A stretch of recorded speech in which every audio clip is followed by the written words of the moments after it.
大家好，欢迎收听 Love CRN，这里是 Chinese Rainbow Network 华人彩虹联盟的专属博客，为您分享全球华人 LGBTQ+ 群体的故事。今天想跟大家介绍两位特别的朋友 Chase 和 Chris。有些朋友可能已经在我们 Instagram 上刷到他们的相关资讯了。前段时间 Chris 在小红书上分享了一个让人惊喜的消息，他通过中国领事系统拿到了配偶签证。这件事其实还蛮重要的，因为很多人之前并不知道，原来这条路也是存在的。另外 Chris 也是小红书上非常活跃的创作者，分享了很多他和伴侣在中国生活的故事，而且是以公开出柜的身份，以一个外国人生活在一个相对比较保守的乡村地区，所以他们俩的经历真的非常特别，我们也一直很想找机会好好聊聊。今天终于请到本人了。在开始之前，也跟大家简单说明一下，这期节目的中文翻译版播客会发布在小宇宙，英文原版播客会在海外平台上线，完整的采访视频也可以在 CRN 的 YouTube 上找到。那我们就开始吧。Chris Chase 来跟大家打个招呼吧。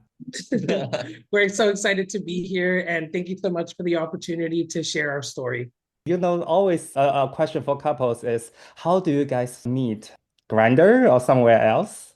Do you want to tell story? Sure, I'll say it. Oh man, it seems like quite story. Tell us. The first time we met was online, as I guess you can imagine. He saw me on an app called Blued, which I'm sure most Chinese people know about. It's when I was living in Guangzhou. He saw me on there, but he didn't message me because he assumed that if he talked to me on Blued, then maybe it would just be a one-night stand and not something serious. So later on, we were in the same Guangzhou gay WeChat group. So as you know, it's kind of difficult to be open about it. So there's many gay groups within a city that tell you, we're doing an event here, we're all going to meet up at this park, we're going to go to this bar tonight. So we were both in the same group, and I just so happened to see his picture and I thought he was really cute. So I was new to China, and I really just wanted to make friends. Ultimately, I was feeling a bit lonely after 6 months of living in China. I didn't make many new friends that were outside of work. So I messaged him and I said, hey, do you want to come over to my house and drink some water and chat? And this was genuine. I wasn't drinking alcohol. Okay, I believe you. I just wanted to make friends. I truly wanted to just have a conversation. And he agreed. Did you think that you were coming over for just water? No. I like the sincerity. Okay, actually, he missed one part. Is like at that time in Guangzhou have a bar called a gay bar called Keiko. I was with my friend, just hang out in Keiko. During the conversation, I know that he's living by the Keiko, not far. It's around like 2 p.m. 2 a.m. 2 a.m. It's around 2 a.m. Important question. Thank you. Hey, are you sure you don't want to come out? Because if you want like meet up, I'm heading home now. I'm so thirsty. Is that do you want to have some water? Was that okay? Water. Okay, all right. So I actually went to his apartment, and we did start with water. We were sitting in the sofa. We talked for like 5 hours. 5 hours. We from like 2 a.m. to like 7 more, almost 8 a.m. 啊，能聊5个小时，真的已经很说明问题了。感觉你们是一开始就互相看对眼的那种，认识第一晚就可以有聊不完的话题，这种连接简直太不常见了。Yeah, it does. I've never also had like such a long conversation that we just wanted to continue and learn more about each other. So after that day, we really became inseparable. We were hanging out together every single day. Yeah, we started to go out together to the bars instead of like with our own friends, and we started to go to restaurants together. And after 6 months of this, he was basically at my house every day. Like he came over every single day. And after 6 months, I was like, why are you always here? Don't you have a job? Like, don't you have anything to do? Like, I don't like, I like guys who are motivated. And that's when he told me that when we met, he was actually in Guangzhou on vacation. He never went back to his job in Shanghai because he thought that we might be able to click and it might be something that works out long term. So the whole time I was thinking that he's just a lazy guy. Actually, he was using his savings to hang out with me and to invest in a possible future between us. So after I found that out, we moved in together in an apartment in Guangzhou. Wow, what a sweet story. Actually, Chase, you did take some risk, I have to say. But it's worth it. It's totally worth it. Yeah. Yeah, I love it. I love such a sweet story. So, hey, Chris, so seems like when you met Chase, you already in China for 6 months. What brought you in China? I was working for Disney English, which is an old English teaching institution. They used to have schools all around China. The main reason why I came was actually because of the Disney name. I was scared to work for a different English company, and I knew that working for an American company abroad, it would be a little bit more familiar. So I came for teaching. I did an English degree, English and linguistics in university, and I always knew I wanted to teach abroad, but I didn't know it was going to be China until Disney gave me that offer. I can already tell that you are a great teacher. You're so good at talking and sharing. Quite curious, when you first came to China, what's the initial impression? Well, my biggest exposure to China was the movie Mulan because I love Disney. I thought that I was going to come to a very rural place. Yes, I had no idea, about China's development in the West. We don't, especially at that time, that was 2017. We really didn't have a lot of information about how developed China was already. So when I landed in China and saw Guangzhou, I remember waking up the next morning like, am I in a dream? This feels like a futuristic city, So my first impression was just really amazed at how developed China was compared to what I understood. But the impression remains when you came to Chase hometown, Chaoshan. I think about your rural life in China. Yeah, his hometown is not in Chaoshan. We will get a little bit into how we ended up in Chaoshan maybe later. His hometown is in Hunan, also a very small village though. To be honest, rural Canada is less developed than rural China.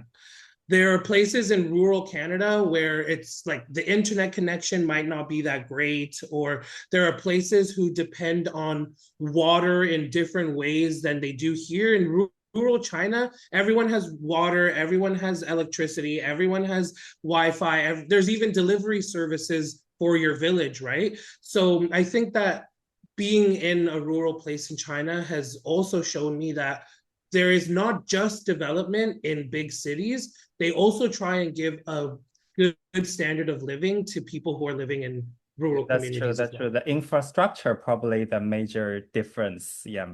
And by the way, so let's talk about the family side. Since we're talking about Chaoshan, a lot of audience curious about the coming out story, especially coming out to Chase family, right? Anything you want to share? Any drama there?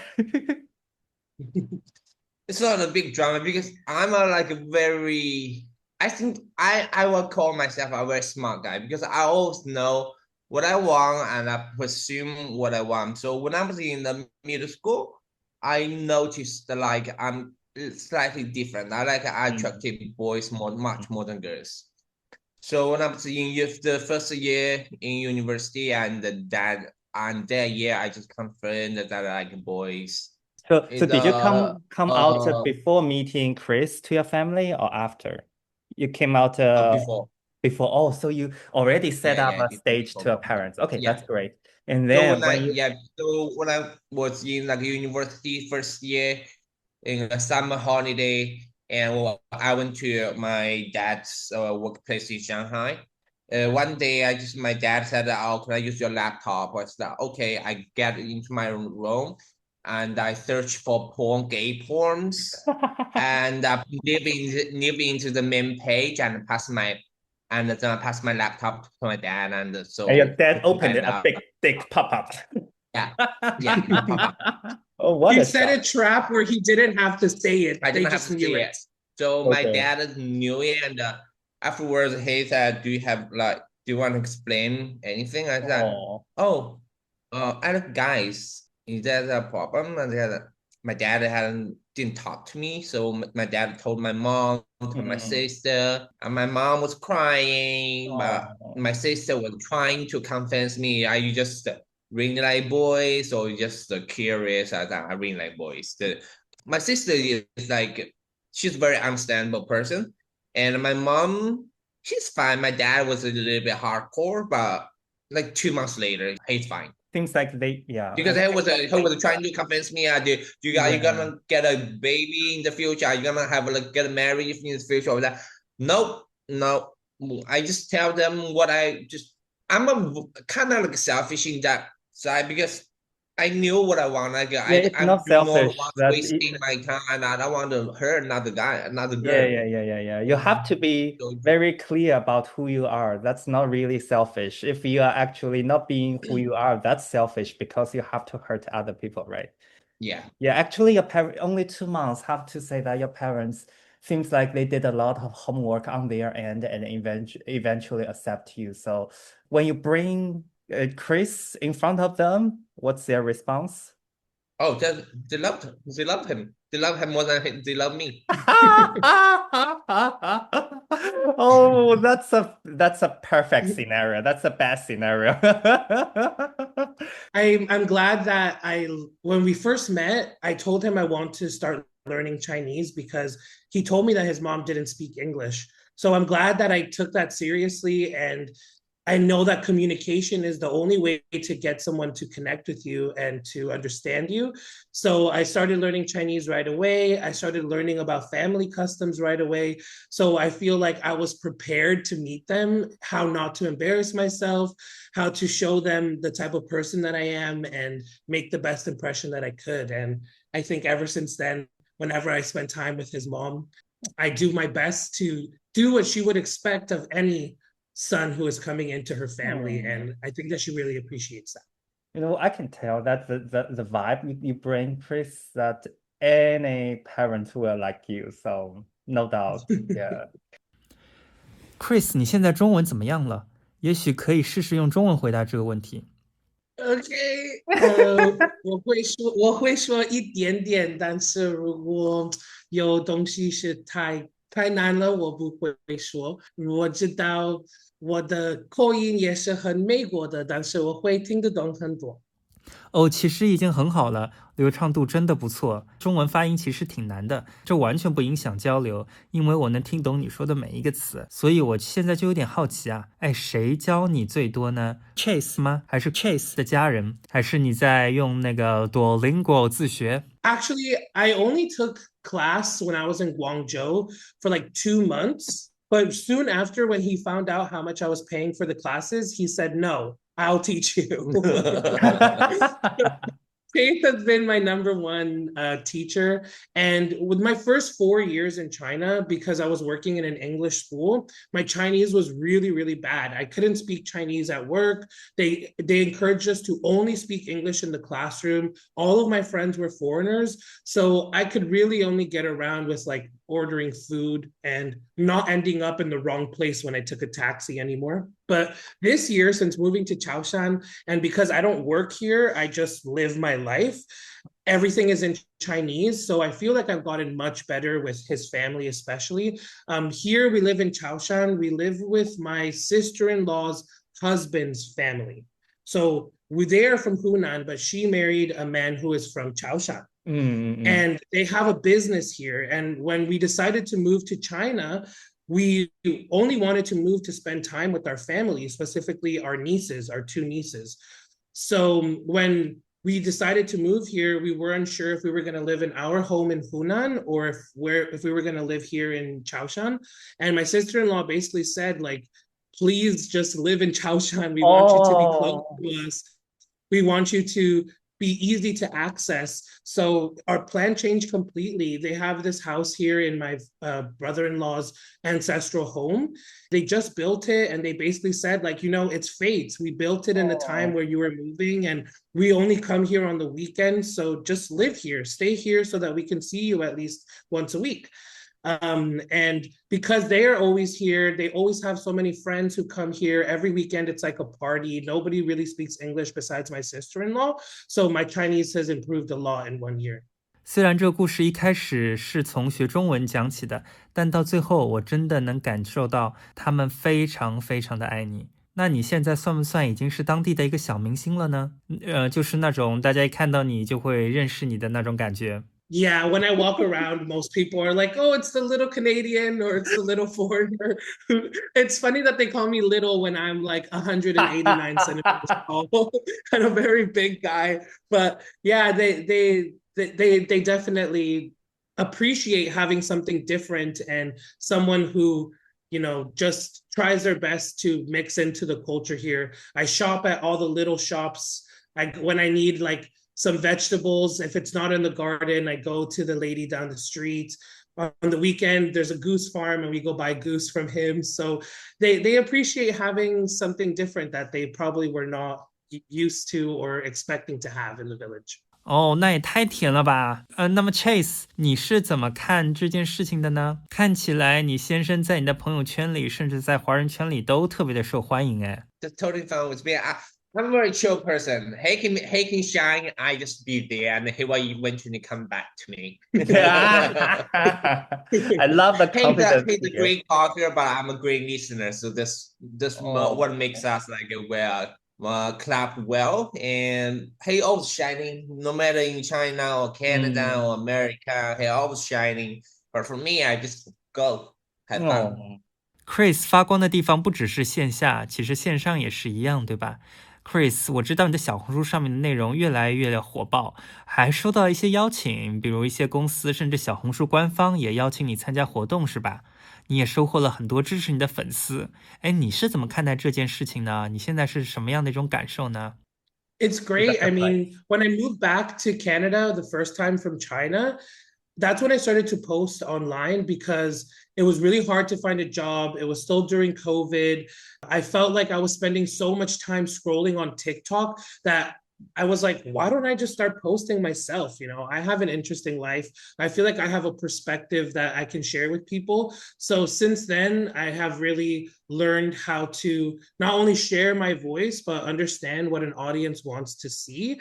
And I think that coming to China with that practice on TikTok, and I have like 30,000 followers on TikTok, but really what TikTok showed me was how to create videos that people will keep on watching because it's such an difficult market. People have a low attention span. So finding that way that people will continue to watch and care about what I'm talking about. I think that those skills really shined here in China because I am unique. No matter how I try to be humble, I know that being a gay man in a gay relationship in a small village is probably something that most people have never seen before, let alone had someone talk about their own experience with. So I'm really glad that people are resonating with it. And I'm glad that I wasn't scared to share. At first, I was just going to post about my life and not really talk about being in a relationship or being gay. But I realized really quickly how much hope that it was bringing to young Chinese boys and seeing them feel inspired and feel happy that they can have a future that's full of love and happiness and is just simple is enough for me to keep posting. But of course, having followers join me and see my life now is more motivation too. 真的完全同意，你可能自己都还没有意识到这个账号有多重要，不只是对年轻人，其实对所有的华人 LGBTQ 群体都是这样的。我们这个群体的可见度其实真的非常的低，而你的存在，你的出柜，你的分享中和中国有关的故事是那么的真实又美好，其实也给很多人打开了一扇窗。你把我们这个社群的形象带给了一群原本根本不知道我们存在的人，尤其是那些在更偏僻的乡村、信息更闭塞的地方。真的，你正在为很多人点亮一盏灯，这件事情非常非常的重要。我真的代表我们 community 非常的感谢你，这也是为什么这么多人喜欢你。所以我真的想说，你的内容我们真的看不够，所以一定要继续更新哦，千万不要停。好，那么我们接下来聊聊你的签证经历吧。你拿到的这个配偶签证真是个惊喜，很多人不知道发生了什么，你可以跟大家说说吗？ Sure. When at the end of last year, 2024, we had decided that we wanted to spend time with our family here no matter what.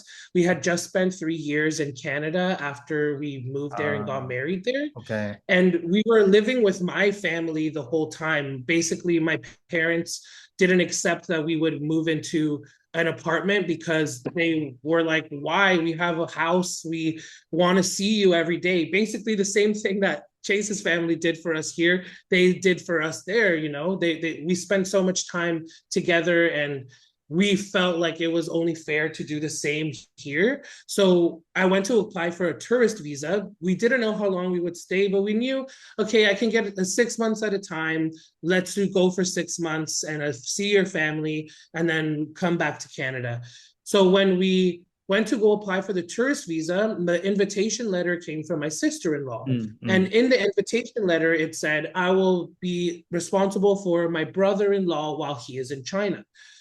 And when the officer at the visa office told us, when the officer at the visa office saw this invitation letter, he asked me, are you married to a Chinese woman? This says my brother-in-law. And I said, no, I'm not, but this is my Chinese husband. And then he said, oh, so you're married? You're married here in Canada? I said, yeah, we are. And he said, with this invitation letter, I can't give you a tourist visa. We have to apply for a family visa. And we were just shocked. Like, we literally were just staring at each other like, what do you mean? Like, we were so confused, you know, like we even told him, we were like, but our marriage isn't recognized in China. So how is that possible? And he said, well, we're operating in Canada and all legal documents within Canada can be used for your application. So he said, do you have your marriage certificate with you? And luckily, I'm a very type A person and I pack everything all the time. So I had our marriage certificate with us. We gave the marriage certificate along with our application. And he said, okay, everything is good. Come back in 4 days and you're going to have a family visa. So when I still gave the documents, like kind of unsure. And then we looked at each other and we screamed. We literally screamed. We were like, oh. And we skipped out of the visa office so happy and really shocked that this was the case. And it wasn't until we came back to the visa office and I received my passport with a 10-year spousal visa, you know, family reunification visa, that everything changed. We were like, okay, well, with this, we can stay longer and we can really truly spend time with our family and connect with them. And that's when I realized, you know, I can't work on a spousal visa. I have to come in and out every 6 months, but it was no problem. When I first moved to Canada, I purposely created my own online business, started posting videos, got my own clients, got my own students, so that we can live anywhere in the world and it wouldn't be a problem. So it really felt like all of our hard work in those 3 years in Canada to make it possible for us to move back to China paid off and was worth it. 哇，真的是一个太精彩的故事了，我完全可以想象，如果当时我站在你旁边，我估计也会一样的尖叫。那你在当时有没有意识到这一刻其实有可能具有更广泛的象征意义，甚至某种社会层面的意义呢？还是说你其实后来才慢慢意识到这件事情的意义之所在？ Yeah, I don't think we realized. I don't know. How do you feel? Did you realize that it was like something special that was happening, that I got a spousal visa? Yeah, I never heard anyone had that type of like a spousal visa before. So I was like, we were like very, very happy if we only got like a 6 or 1 year like a tourist visa. But after we like get informed that we got a 10 years visa, I was like, yeah, that's it. Yeah, I don't think we realized the broader implications or what it would mean for other people. And I didn't realize until I first posted that video that it was so unique and how many people have been reaching out for interviews and to talk about this experience. I think only now it's starting to hit me, you know, and even getting messages from people who are asking me like, how did you do this? I have a spouse that is also a foreigner, and I had no idea that we could think about establishing a life in China until now. So only in the past couple of months have I seen the impact that it has and how many people that this is inspiring. And I think on a personal note, I was really scared because I felt like if the Chinese government finds out about this, will they take away my visa? Like maybe it was a mistake. Maybe they weren't supposed to actually give me a visa. But then I realized like, no, the Chinese government doesn't make mistakes. There's no way that anyone in that embassy would have done that so quickly if they didn't have a precedent, maybe someone else who's done it before, or were already told that this is possible. So I realized I need to stop being selfish and just share my story openly because as we've seen, it can help. 我也同意，这应该不是个错误，尤其是提醒你的那个人明显非常清楚这个流程，而且是他主动告诉你这么做的。这件事虽然很少见，但恰恰说明这个流程真的已经存在了。Exactly, and it's like nowhere on the website, of course, are they going to say like you can have a gay marriage. It just says you need a marriage certificate. So it's up to you to interpret what that means, right? Exactly, so Chinese. 你知道这一刻真的有意义，几乎可以说是一个里程碑，也让很多人开始思考，这会不会是一个开始？未来是否还有更多可能？如果将来中国进一步承认同性婚姻的关系，哪怕是先从某种形式的伴侣制度开始，你觉得对你个人来说，这会意味着什么呢？ That means we're gonna live in China forever. Oh, please stay forever. We like the living style in China, but I know Christians really miss his family sometimes. So that's why we go back to Canada every year. When we stay there for like 1 or 2 months, stay with his family. But personally, I think the China's living style is much better, much more convenient, much more cheaper. Canada right now, so it's very expensive. Everything in Canada is very expensive. Just China's life is better. 真的，光是这个物价上的差距本身就已经让人震惊了。我完全同意。而且听到你们真的把中国纳入未来的规划，我非常的开心。听起来这个10年签证已经给你们了一种稳定感和信心，就像一个缓冲一样，对吧？但如果未来能有进一步的认可，那对你们来说应该能够再多一份安心，是这样吧？ The same feeling that I had when I got my spousal visa was when Chase got his green card, his permanent residence in Canada. You know, having that legal support, legal foundation, the legal recognition that you're able to live somewhere is completely different, right? You feel stable, you feel comfortable. So for me, while I'm very, very grateful for having my visa, I feel, extremely appreciative of this opportunity. There's always something in the back of my mind that makes me feel worried, that makes me feel like it's temporary because I can't just simply work, right? I can't receive the same feeling of security as Chase can feel within Canada. And I know, of course, China is not a country that is built on immigration. China has a completely different population that it needs to cater to first. I understand that completely, and I'm grateful just to have the chance to live here. But I think that when it comes to things like, medical, housing, our inheritance, all of those things, having more legal support between us would make me feel more willing and more secure to make a life here together that's long term. 是的，完全同意。我们当然希望它发生，同时也正在努力让它发生。现在真的是个非常艰难的时期，甚至连被看见这件事情本身都还需要努力去争取。这和我们很多人熟悉的美国的环境是很不一样的。正因为如此，作为一个华人移民的 LGBTQ+ 社群，我们一直尽力支持彼此。在美国和加拿大的主要城市里，每到骄傲月，我们都会走上街头，让更多人看到我们社群依然存在，也一直都在。同时，我们也为中国的年轻一代设立奖学金，希望他们能够为自己的存在，为自己的性取向感到骄傲。我们也非常开心能有你这样的存在。当越来越多的人看见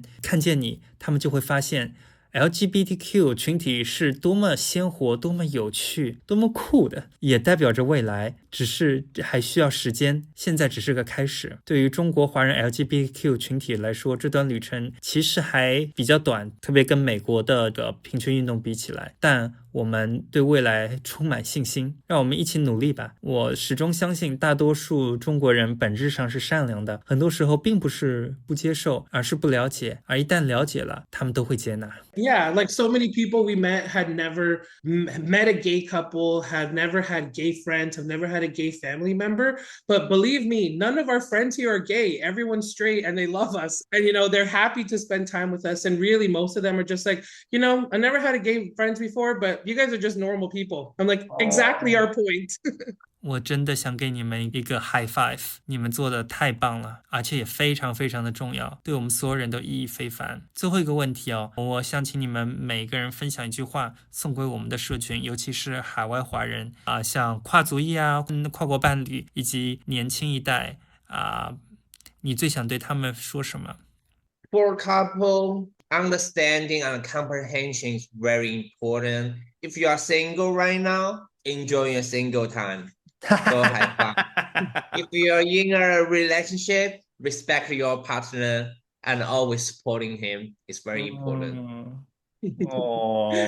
I would say don't give up hope. I know that for a lot of LGBTQ people around the world, sometimes the situation can feel hopeless, that there's no future ahead of you that is a happy one or a normal one. But we are one couple out of very many happy couples out there who live normal, boring lives where they just have family around them, they cook, they clean, they just work normal lives. And that feeling of normalcy is possible for anyone in any situation. So if you are the type of person who doesn't see yourself represented in people who are out partying all the time, who are living these very different, you know, subversive lives, and you think that you just want a monogamous relationship with one person, with a family that's around you and supporting you, that life is also possible. It's just that many people who are living that life don't think that their story is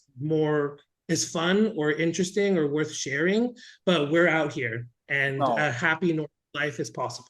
So sweet and so inspirational. 好的，非常感谢今天你们抽出时间 Chris and Chase， 我们也希望将来还有更多时间跟你们聊天，衷心希望你们接下来一切顺利，也请一定要继续在小红书或者任何平台上分享你们的更新，我们真的非常喜欢你们的内容。再次感谢大家收听或者收看本次节目，我是最近刚刚当上奶爸的少帅，大家可以叫我亚姐。特别感谢本期的又要搬家的剪辑师小泰，如果你有想分享的故事，请发送邮件到 media@crn.ngo， 也请关注 CRN 的 Instagram 和1月24号就要复活了的微信公众账号，还可以到我们的主页 crn.ngo， 上面有所有群落的加入方式。我们下期节目再见。